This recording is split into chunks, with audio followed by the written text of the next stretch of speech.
नमस्कार दोस्तों, स्वागत है आपका अपने यूट्यूब चैनल पे। और आज है तारीख 13 जनवरी 2023। और इस वीडियो में जो इस तारीख से जितने भी संबंधित डेली फैक्ट्स होते हैं जो एग्ज़ाम के लिए महत्वपूर्ण होते हैं, उनके बारे में हम बात करते हैं। और साथ में बात करते हैं इनसे जुड़े हुए फैक्ट के बारे में, चाहे वो राजधानी हो, मुद्रा या नदी, पार्क, मानचित्र हो, या किसी देश का राष्ट्राध्यक्ष हो या राज्यपाल, मुख्यमंत्री, इसकी सीमाएँ किस राज्य से लगती हैं, इसके आस पड़ोसी देश क्या हो सकते हैं और इसका इतिहास क्या हो सकता है, इन सभी के बारे में हम बात करते हैं। और चले बढ़ते हैं क्वेश्चन नंबर 1 की तरफ। क्वेश्चन नंबर 1 है, हाल ही में किस व्यक्ति संस्था ने नई धूल नियंत्रण प्रौद्योगिकी का आविष्कार किया है? तो ये जो आपका आंसर है वह CMPDIL ये कंपनी है, ये संस्था है जिसने नई धूल को नियंत्रण करने की एक तकनीकी को विकसित किया है। और इसका जो CMPDIL का जो फुल फॉर्म है वो है central mining planning and design institute limited. ठीक है, ये इसका हो गया फुल फॉर्म। ये कहाँ पे है? ये है रांची में। रांची कहाँ पड़ता है? ये पड़ता है आपका झारखंड में पड़ता है। तो झारखंड के बारे में भी आपको बताएंगे हम। चलिए बात करते हैं ये। और ये जो CMPDIL है ये कोल इंडिया लिमिटेड की एक सलाहकार सहायक कंपनी है। ये हो गया CMPDIL के बारे में। काम इसने क्या किया है, जो धूल उड़ने वाली होती है, उड़ने वाली धूल, उसको नियंत्रण के लिए एक सिस्टम और मेथड का इन्होंने एक आविष्कार किया है। और दिसंबर 2022 में इसके लिए इनको एक पेटेंट भी मिल गया है। ठीक है, इस प्रणाली का जो उपयोग है खदानों में, ताप विद्युत संयंत्रों में करेंगे, रेलवे साइडिंग्स में करेंगे, बंदरगाहों में करेंगे, जितने भी निर्माण स्थल हैं जहाँ पे धूल होती है। उसके अलावा जहाँ पे कोयला है, अन्य खनिज हैं, जहाँ बहुत सारी जो यूज वाली सामग्री खुले में पड़ी रहती है, जहाँ पे धूल उड़ती है, वहाँ पे इस सिस्टम का उपयोग किया जाएगा। और धूल, उड़ने वाली धूल पे पूर्णतः कंट्रोल पाया जा सकेगा। इसके साथ में जो शोर होता है, शोर प्रदूषण, उसको भी कंट्रोल किया जाएगा। तो ये चीज़ है कि इनको एक CMPDIL को एक नया पेटेंट भी मिला है और इन्होंने एक नए आविष्कार किया है, जो अपने आप में काफ़ी अच्छी बात है। और ये जो कंपनी है वो स्थित है रांची में। रांची पड़ता है कहाँ? झारखंड में पड़ता है। तो हम झारखंड के बारे में कुछ देख लेते हैं, थोड़ी से पॉइंट। देखिए, ये है मैप झारखंड का, झारखंड के बारे में। अब यहाँ पे जो झारखंड है, झारखंड का जो गठन था वो 15 नवंबर 2000 में हुआ था। राजधानी इसकी क्या है? रांची है। उप राजधानी दुमका है। ठीक है, दुमका जो है इसकी उप राजधानी है। यहाँ पे भी काम होता है, यहाँ पे भी काम होता है। सबसे बड़ा जो शहर यहाँ का है वो है जमशेदपुर। ज़िले यहाँ पे 24 हैं, 24 हैं। राज्यपाल यहाँ के रमेश बैस हैं और मुख्यमंत्री यहाँ के माननीय हेमंत सोरेन जी हैं। विधानमंडल यहाँ पे एक सदनीय है। लोकसभा में 22 सीटें हैं, राज्यसभा में 6 सीटें हैं यहाँ पे। जो इसके पड़ोसी राज्य हैं वो है पश्चिम बंगाल, उत्तर प्रदेश, छत्तीसगढ़, बिहार, उड़ीसा, ये इसके पड़ोसी हैं। आप यहाँ मैप में देख सकते हैं कि यहाँ पे ये झारखंड है, इस तरफ से बिहार लगता है, और यहाँ पे आपका पश्चिम बंगाल है, और उसके बाद यहाँ पे छत्तीसगढ़ है, और यहाँ पे उत्तर प्रदेश है। तो यहाँ पे कुल मिला के जो 5 स्टेट हैं वो इसकी सीमाओं को छूते हैं। तो ये है आपका झारखंड। बढ़ते हैं क्वेश्चन नंबर 2 की तरफ। क्वेश्चन नंबर 2 है, किसने अनिवार्य BIS मानकों का उल्लंघन करके खिलौनों की बिक्री करने वाली ई-कॉमर्स संस्थाओं को नोटिस किया है? तो इसमें यह है कि कौन सी जो ई-कॉमर्स कंपनी को नोटिस दिया गया है, इसमें किसने अनिवार्य BIS मानकों का उल्लंघन करके करने वाले खिलौनों की बिक्री करके जो ई-कॉमर्स संस्थाएं हैं, जो खिलौने बेचती हैं, जो आपकी ई-कॉमर्स संस्थाएं हैं, और जिन्होंने BIS मानकों का उल्लंघन किया है, तो ऐसी सारी जो ई-कॉमर्स संस्थाओं को एक नोटिस जारी किया गया है जो खिलौने बेचती हैं और उसमें BIS का उल्लंघन होता है। तो इसमें केंद्रीय उपभोक्ता संरक्षण प्राधिकरण, जिसे हम बोलते हैं सेंट्रल कंज्यूमर प्रोटेक्शन अथॉरिटी, इसने सारी ई-कॉमर्स कंपनी को एक तरीके से नोटिस भेजा है कि वो जो BIS मानकों का उल्लंघन कर रहे हैं। उल्लंघन क्यों होता है, क्या किया इन्होंने? इसमें क्या है, गुणवत्ता नियंत्रण आदेशों का उल्लंघन करने वाले नकली और नकली सामानों की बिक्री को रोकने के लिए ये नोटिस दिया गया है। ठीक है, तो ये दिया है उपभोक्ता संरक्षण ई-कॉमर्स नियम 2020 के हिसाब से। तो इसके क्या कहता है उपभोक्ता संरक्षण ई-कॉमर्स नियम 2020 कि कोई भी ई-कॉमर्स इकाई किसी भी अनुचित ई-कॉमर्स इकाई किसी भी अनुचित व्यापार प्रणाली को नहीं अपनाएगी, या उसके प्लेटफॉर्म के ऊपर या किसी अन्य के चीज़ों के ऊपर अगर कोई अनुचित व्यापार हो रहा है चाहे उन्होंने अपना प्लेटफॉर्म दिया और चाहे वो खुद ये काम कर रहे हैं, उनको ये चीज़ें, अनुचित चीज़ें यूज नहीं करनी है जिनसे किसी का ये BIS के मानकों का उल्लंघन हो। केंद्र सरकार ने खिलौने गुणवत्ता आदेश अधिसूचित किया है अभी, जो एक से लागू हो गया था, जिसके तहत खिलौनों को निम्नलिखित BIS मानकों के अनुरूप होना चाहिए। अब इसमें जो कंपनियां हैं, चाहे ई-कॉमर्स संस्थाएं हैं, अमेज़न, फ्लिपकार्ट और स्नैपडील, इनको एक नोटिस जारी किया गया है कि ये BIS मानकों का उल्लंघन कर रहे हैं अपने प्लेटफॉर्म पे बिकने वाले खिलौनों के लिए। ठीक है, तो बात करते हैं आगे चल के इस केंद्रीय उपभोक्ता संरक्षण प्राधिकरण के बारे में। ये CCPA जो है आपका जो सेंट्रल कंज्यूमर प्रोटेक्शन अथॉरिटी है। ठीक है, तो इसके बारे में जब हम बात करते हैं तो ये जो है उपभोक्ता संरक्षण अधिनियम 2019 के प्रावधानों के आधार पर ये 2020 में इसको स्थापित किया गया था। और ये क्या करता है, ये उपभोक्ता मामलों के मंत्रालय के अधीन काम करता है। इसका उद्देश्य है एक वर्ग के रूप में उपभोक्ताओं के अधिकारों को बढ़ावा देना, उनकी रक्षा करना और उन्हें लागू करना। अनुचित व्यापार प्रथाओं तथा झूठे और भ्रामक विज्ञापनों पर रोक लगाना इसका काम है। नया अधिनियम जो है वो सेवा की गुणवत्ता या मात्रा के बारे में गलत जानकारी प्रदान करने और भ्रामक विज्ञापनों जैसे अपराध को पहचान करना है। बात करते हैं विश्व उपभोक्ता दिवस कब मनाया जाता है, तो ये मनाया जाता है 15 मार्च को। राष्ट्रीय उपभोक्ता जो दिवस है वो 24 दिसंबर को मनाया जाता है। तो एक विश्व वाला है और दूसरा एक राष्ट्र वाला है। तो पहला वाला आपका 15 मार्च को, दूसरा आपका जो राष्ट्रीय उपभोक्ता दिवस है, तो राष्ट्रीय उपभोक्ता दिवस जो है वो 24 दिसंबर को मनाया जाता है। ये चीज़ें आपको थोड़ा सा एग्जाम के बिहाफ में आपको नोट करनी है। ठीक है, आपका क्वेश्चन नंबर 3 है, भारत में पहली बार FSSAI ने किस खाद्य वस्तु के लिए व्यापक नियामक मानकों को अधिसूचित किया है? तो इसका आंसर हो जाता है बासमती चावल के लिए। तो जो खाद्य वस्तु है, जो आपके चावल हैं बासमती किस्म के चावल, इसके लिए FSSAI ने बहुत सारे जो मानक हैं उनको अधिसूचित किया है। ठीक है, तो बात पहले करते हैं कि जो आपका FSSAI है क्या। ये आपका फुल फॉर्म इसका होगा food safety and standards authority of India. जितने सारे खाने की चीज़ें हैं उनके बारे में ये नियम कानून लागू करती है। ठीक है, तो थोड़ा सा इसके कुछ पॉइंट हैं, यहाँ पे बात कर लेते हैं। खाद्य सुरक्षा और मानकों, खाद्य उत्पादक मानक या खाद्य योजक, जो प्रथम संशोधन इसका हुआ था 2023 के माध्यम से इन्होंने बासमती चावल के लिए अपने मानक बनाए हैं। ठीक है, तो आपको इस संशोधन का भी नाम आपको याद रखना है एग्जाम के लिए। ठीक है,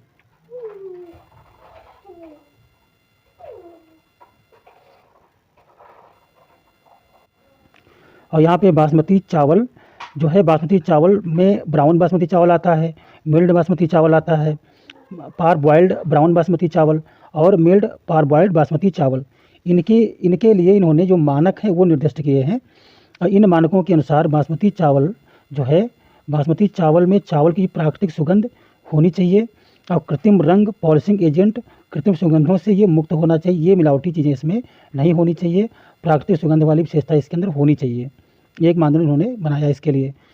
विभिन्न पहचान और गुणवत्ता मानदंड भी इन्होंने बनाए हैं, जैसे कि अनाज का औसत आकार और खाने पकाने के बाद उनका बढ़ाव अनुपात जो होता है, नमी की अधिकतम सीमा क्या है, एमाइलेज की सामग्री क्या होनी चाहिए उसके अंदर, यूरिक एसिड क्या होना चाहिए, दोषपूर्ण क्षतिग्रस्त अनाज और गैर बासमती चावल की आकस्मिक उपस्थिति, ये चीज़ें नहीं होगी। अगर ये होगी तो दंड आपको मिलेगा।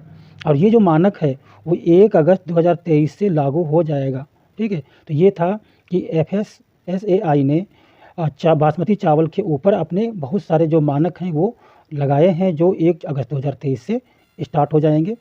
पढ़ते हैं भारतीय खाद्य सुरक्षा एवं मानक प्राधिकरण FSSAI के बारे में, food safety and standards authority of India.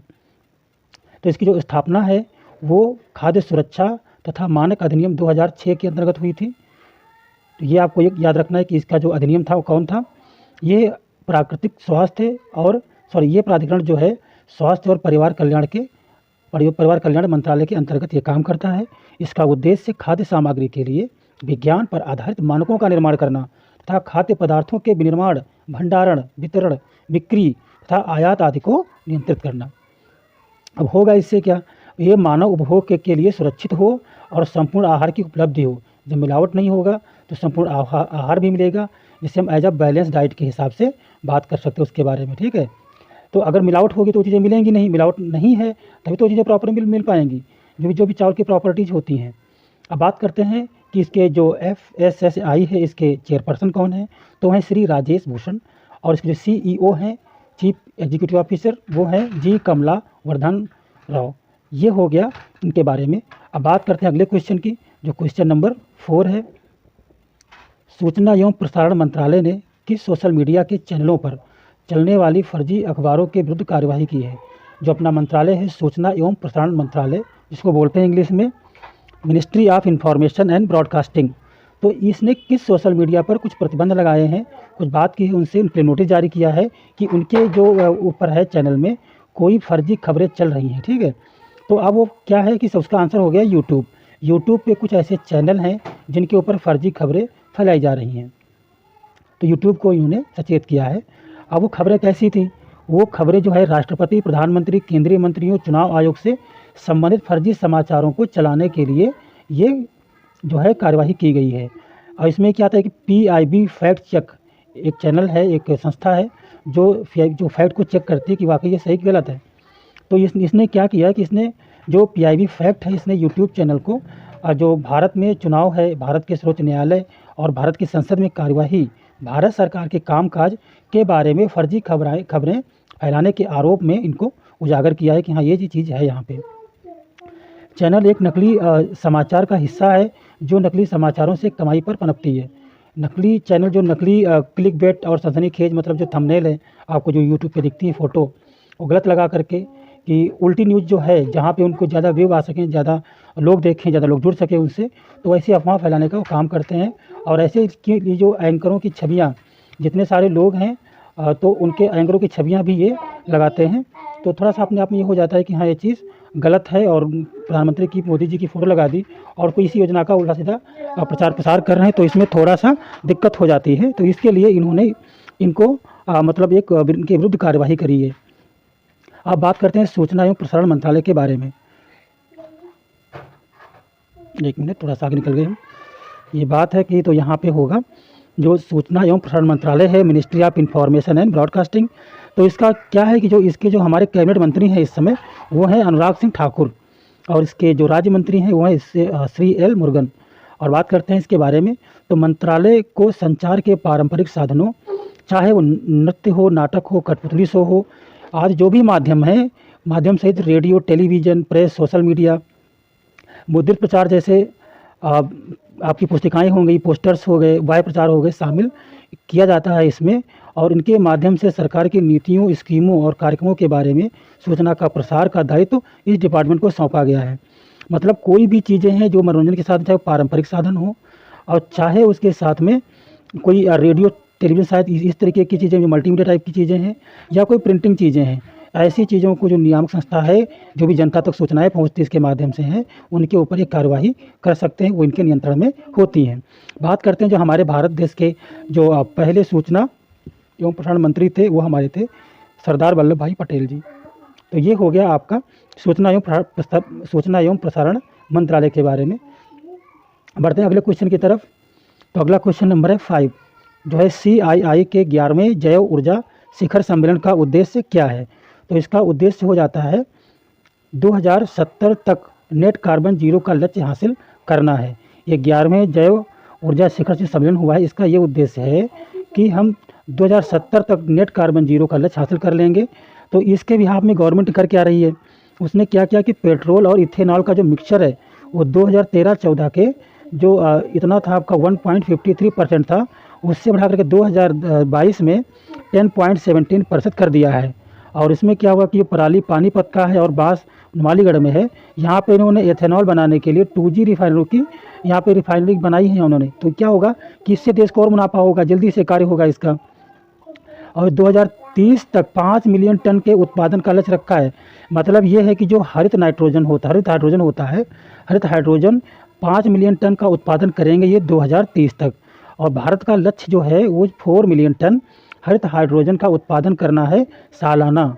ठीक है, तो ये इनका एक बहुत अच्छी चीज़ है, जिससे 2030 तक का जीवाश्म ईंधन की संचयी आयात है उस पर करीब 1 लाख करोड़ की बचत हो जाएगी। जो हम पेट्रोल मंगाते हैं, अगर हम ये कर लिए 1 मीट्रिक टन हरित हाइड्रोजन है, अगर हम सालाना ये प्रोडक्शन इसका कर लेते हैं, तो 2030 तक जो पेट्रोल हम मंगाते हैं उस पर करीब 1 लाख करोड़ रुपए की बचत होगी। समझिए, बहुत बड़ी चीज़ है ये। हाइड्रोजन उत्पादन प्रक्रिया को किफ़ायती बनाने हेतु इलेक्ट्रोलाइजर के घरेलू निर्माण के लिए यूके और जर्मनी देशों की कंपनियों के साथ में किए जा रहे हैं। अभी यूके और जर्मनी उनके साथ में समझौता भी किया जा रहा है। और क्वेश्चन नंबर 6 है, स्वदेश दर्शन 2.0 योजना के तहत केरल राज्य के किन स्थानों को चयनित किया गया है। जो अपने सरकार की जो योजना है स्वदेश दर्शन 2.0, इस योजना में केरल के कुछ स्थानों को चुना गया है। उन स्थानों के नाम पूछे जा रहे हैं। तो वह कुमारकोम और वेपोर। अब बात करते हैं कुमारकोम और वेपोर में। तो कुमारकोम जो है वो कोट्टायम में पड़ता है केरल के, और जो वेपोर है वो कोझिकोड में पड़ता है। इनके विकास के लिए इनको चुना गया है स्वदेश दर्शन 2.0 की तरफ से। अब ये 2 स्थान जो है पर्यटन मंत्रालय की योजना के तहत चुने हुए 19 राज्यों और केंद्र शासित प्रदेशों के 34 अन्य स्थलों में से एक होंगे। और आपको बताते चले साथ में, जो स्वदेश दर्शन योजना 1.0 थी उसके हिस्से में केरल में बहुत सारी चीज़ों का विकास किया गया, जिसमें से इको सर्किट, आध्यात्मिक सर्किट, ग्रामीण सर्किट, इनकी घोषणा बहुत पहले हो चुकी थी। तो ये है अपना जो कुमारकोम और वेपोर, ये केरल के 2 स्थान हैं जो स्वदेश दर्शन 2.0 के तहत चुने गए हैं। बात आती है केरल की, तो समझ लेते हैं केरल के बारे में। ये है केरल का मैप, और केरल की जो राजधानी है आप जानते हैं कि तिरुवनंतपुरम है। ये यहाँ से ये आपका जो किनारा है ये केरल का एरिया है, ठीक है। तो इसकी राजधानी हो गई तिरुवनंतपुरम, और इसके जो राज्यपाल हैं वो आरिफ मोहम्मद खान है। मुख्यमंत्री इसकी पिनरई विजयन है। और जो केरल की जो सीमा है वो कर्नाटक से और तमिलनाडु से मिलती है। ये रहा आपका कर्नाटक यहाँ पे, ये रहा आपका तमिलनाडु, और ये जो पूरा एरिया है ये पश्चिमी घाट का एरिया होता है। ये आपका अरब सागर हो गया। तो ये चीज़ें हो गई केरल के बारे में। बढ़ते हैं अगले क्वेश्चन की तरफ। तो अगला क्वेश्चन नंबर 7 है, राष्ट्रीय स्वास्थ्य प्राधिकरण NHA ने किस योजना के तहत अस्पताल के प्रदर्शन को मापने और ग्रेड देने के लिए एक नई प्रणाली शुरू की है। जो अपना NHA है, राष्ट्रीय स्वास्थ्य प्राधिकरण, जिसको बोलते हैं नेशनल हेल्थ अथॉरिटी, इन्होंने एक ऐसी योजना बनाई है जो आपकी जो सरकार की योजना है आयुष्मान भारत प्रधानमंत्री जन आरोग्य योजना ABPMJAY, इस पे जो जितने अस्पताल काम करेंगे तो वो काम करने की गुणवत्ता के ऊपर जो अस्पताल के प्रदर्शन होंगे उस पर उनको ग्रेड दी जाएगी। ये चीज़ यहाँ पे बताई जा रही है आपको। सरकार ने क्या किया है कि जो अपनी जो नई पहल है मूल्य आधारित देखभाल की अवधारणा को पेश करेगी। पहली बात, जो अस्पताल जैसा काम करेंगे उनकी वैल्यू देखेगी और उन्हीं के ऊपर जो है विचार करके उनको ग्रेड देगी। जहाँ भुगतान परिणाम आधारित होगा, जहाँ भुगतान कैसे भुगतान किया गया और किस प्रकार से भुगतान किया गया, इन चीज़ों की होगी। जैसे आयुष्मान में क्या होता है कि करीब 5 लाख का जो इलाज होता है वो सरकार की तरफ से गरीब लोगों को दिया जाता है। तो वो चीज़ें होंगी कि कौन सा अस्पताल कितनी ज़्यादा सेवा दे रहा है, पेशेंट को कितनी संतुष्टि हो रही, सारी चीज़ें।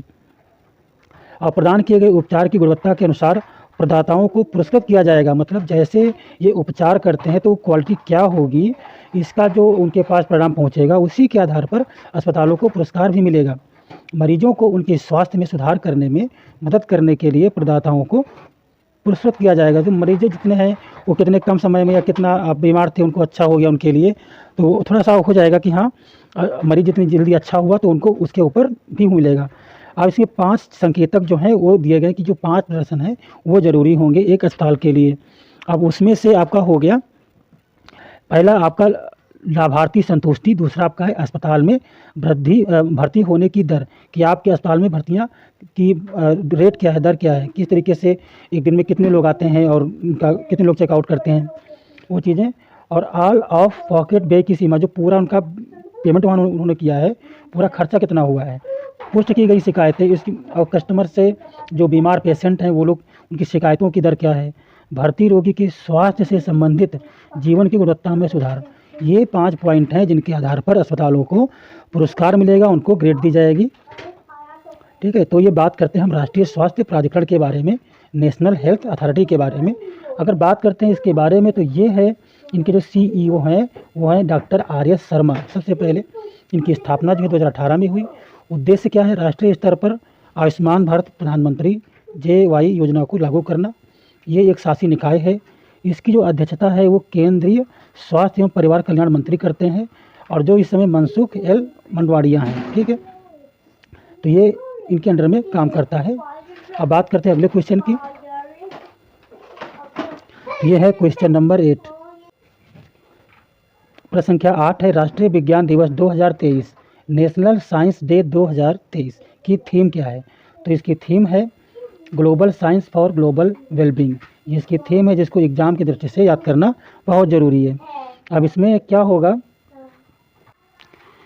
इसमें क्या है, विज्ञान की जो केंद्रीय विज्ञान और प्रौद्योगिकी राज्य मंत्री जो डॉक्टर जितेंद्र सिंह है, उनके द्वारा ये थीम जारी की गई है।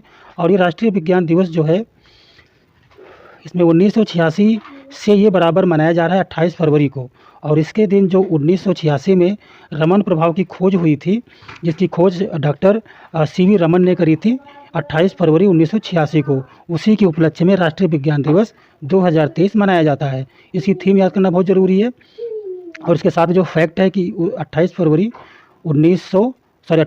1986 को रमन प्रभाव की खोज हुई थी, सीवी रमन ने किया था। इसके उपलक्ष्य में हर साल इसको मनाया जाता है। चलिए बढ़ते हैं क्वेश्चन नंबर 9 की तरफ। हाल ही में खबरों में रहा भितरकनिका राष्ट्रीय उद्यान किस राज्य केंद्र शासित प्रदेश में स्थित है? तो ये स्थित है आपका उड़ीसा में। अब ये हुआ क्यों, न्यूज़ में क्यों आया भितरकनिका राष्ट्रीय उद्यान? इसमें अभी हुई है पक्षियों की जनगणना। तो पक्षियों की जो संख्या है वो पिछले वर्ष में 1,38,107 थी और अब बढ़कर 1,39,959 हो गई है, जो अपने आप में काफ़ी वृद्धि हुई है। लेकिन अगर देखा जाता है कि इनकी वृद्धि के बारे में, तो पक्षियों की संख्या में तो वृद्धि हुई है, लेकिन प्रजातियों की जो विविधता है उसमें कमी आई है। अगर बात करते हैं इस राष्ट्रीय उद्यान के बारे में, तो पिछले साल 144 की तुलना में इस साल पक्षियों की जो प्रजातियाँ हैं उसमें 140 प्रजातियाँ देखी गई, 140 प्रजातियाँ देखी गई। तो इसमें होता क्या है कि इस बार कई दुर्लभ और लुप्त प्राय प्रजातियों को भी देखा गया। ये अपने आप में है, लेकिन 144 पिछले साल थी और 140 इस साल में है। तो भितरकनिका वो क्या है, उड़ीसा में है। अब बात करते हैं थोड़ी उड़ीसा के बारे में। तो ये है आपका उड़ीसा, और ये इसकी जो राजधानी है, वो है भुवनेश्वर। और इसके राज्यपाल हैं गणेशी लाल, मुख्यमंत्री हैं नवीन पटनायक। पड़ोसी राज्यों की अगर बात करते हैं तो वो है झारखंड, पश्चिम बंगाल, आंध्र प्रदेश, छत्तीसगढ़, और इसके पूर्व में बंगाल की खाड़ी पड़ती है। इसी का जो प्राचीन नाम है वो था कारगिल। ठीक, कारगिल के बारे में कलिंग के बारे में जानते हैं कि जो कलिंग है वो उस पर सम्राट अशोक ने आक्रमण किया था। और ये क्या है कि इसी में जो एक हीराकुंड बांध है जो संभल के पास, जो विश्व का सबसे लंबा मिट्टी का बांध है, वो हीराकुंड बांध यहीं पे स्थित है। यह है उड़ीसा। और इसमें जो स्टेट है, आप मैप में देख सकते हैं कि यह है बंगाल की खाड़ी, ये है आपका वेस्ट बंगाल, और ये झारखंड है, छत्तीसगढ़ यहाँ पे, और आंध्र प्रदेश यहाँ पे है। ठीक है, तो ये चीज़ें हो गई। इनके पास में जो स्थित जगह हैं वो ये हो गई, और ये हो गया आपका उड़ीसा। तो इतना उड़ीसा के बारे में एग्जाम के छोटे से छोटे पॉइंट। आप क्वेश्चन नंबर लास्ट है आपका 10 नंबर क्वेश्चन। ये आपका है centralised receipt and processing centre CRPC और इंटीग्रेटेड ऑम्बुड्समैन स्कीम किस संस्था से संबंधित है? तो यहाँ पे आपका जो आंसर है वो हो जाता है RBI ने ये दो तरीके की जो चीज़ें हैं, जो योजनाएं हैं वो लागू करी हैं। तो RBI ने हाल ही में 2021-22 के लिए लोकपाल योजनाओं की वार्षिक रिपोर्ट जारी की है। और इसमें क्या है, centralised receipt and processing centre CRPC की स्थापना RBI ने इंटीग्रेटेड ऑम्बुड्समैन स्कीम 2021 के तहत की है। ठीक है, ये चीज़ है कि उन्होंने ऑम्बुड्समैन क्या होता है कि किसी भी बैंक में अगर कोई दिक्कत आपको होती है, शिकायत करनी है, तो आप उस स्टेट के उस ऑम्बुड्समैन को करते हो। अब उसका हो रहा है सेंट्रलाइजेशन हो रहा है। रिपोर्ट के मुताबिक, जो रिपोर्ट अभी जारी की है उसके मुताबिक क्या होता है कि साल 2021 और 22 के दौरान ऑम्बुड्समैन स्कीम व consumer education and protection cell को मिलने वाली शिकायतों की संख्या में 9.39% की बढ़ोतरी हुई है। तो कंप्लेंट्स ज़्यादा आ रही हैं, और ये ज़्यादातर कौन सा है, डिजिटल शिकायतें हैं। मीन्स जो डिजिटल तरीके लेन देन के हैं, इसमें बहुत ज़्यादा शिकायतें आ रही हैं कि कहीं तो भुगतान कट जाता है, पहुंचता नहीं है। तो ये चीज़ें हैं कि इन चीज़ों को कंट्रोल करने के लिए, इन चीज़ों को सुनने के लिए जो ऑम्बुड्समैन स्कीम है, तो इंटीग्रेटेड का मतलब हुआ कि हर बैंक का एक मतलब एक बंदा कंपनी काम शिकायत करेगा तो वो दूर तक। तो ये है आपकी इस योजना के बारे में। आप बात करते हैं थोड़ी सी RBI के बारे में। तो भारतीय रिजर्व बैंक के बारे में आप सभी जानते हो, और इसकी जो स्थापना थी वो भारतीय रिजर्व बैंक अधिनियम 1934 के तहत हुई थी। और इस प्रावधानों के अनुसार 1 अप्रैल 1935 को इस बैंक को भारतीय रिजर्व बैंक के नाम से इसको स्थापित किया गया था। रिजर्व बैंक का जो केंद्रीय कार्यालय शुरू में कोलकाता में था, और उसके बाद 1937 में स्थायी रूप से मुंबई में स्थापित किया गया। इसीलिए मुंबई को आर्थिक नगरी भी कहा जाता है, क्योंकि जो RBI का जो हेड ऑफिस है वो वहीं पे है। केंद्रीय कार्यालय वह जगह है जहाँ गवर्नर बैठते हैं और जहाँ नीतियाँ बनाई जाती हैं। हालांकि मूल रूप से निजी स्वामित्व में 1949 में राष्ट्रीयकरण के बाद से रिजर्व बैंक पूरी तरह से भारत सरकार के स्वामित्व में है और ये अंग्रेज़ों द्वारा स्थापित की गई थी। और अभी जो वर्तमान में इसके गवर्नर हैं वो श्री शक्ति कांत दास हैं। और डिप्टी गवर्नर की बात करें तो वो है, क्योंकि एक आरबीआई का एक गवर्नर होता है और 4 डिप्टी गवर्नर होते हैं। तो ये हैं आपके 4 deputy governor, Shri Mahesh Kumar Jain, doctor M D Patra, Shri M Rajeshwar Rao, doctor Shri Ravishankar, ये डिप्टी गवर्नर हैं। तो ये इतना आरबीआई के बारे में। अब बात, ये हमारा था आज का लास्ट क्वेश्चन। और कोई भी कमेंट आपकी है तो कमेंट ज़रूर कीजिए। वीडियो हमारा कैसा लगा ये हमें ज़रूर बताइए। और अगर आपको चीज़ें अच्छी लगती हैं, हमारे वीडियो अच्छे लगते हैं, हमें कोई और सुधार करना या कोई फैक्ट ऐड करने हैं तो प्लीज़ हमारा सपोर्ट कीजिए, कमेंट करिए, लाइक शेयर कीजिए, सब्सक्राइब कीजिए और जितना हो सके इसको शेयर कीजिए ताकि ज़्यादा लोगों तक पहुँचे। और अगर मेरी मेहनत सही है तो आप लोग सब्सक्राइब ज़रूर कीजिए, लाइक ज़रूर कीजिए इसको, ताकि हमें भी हौसला मिले आप लोगों की हेल्प करने के लिए। तब तक के लिए नमस्कार, वंदे मातरम, जय हिंद।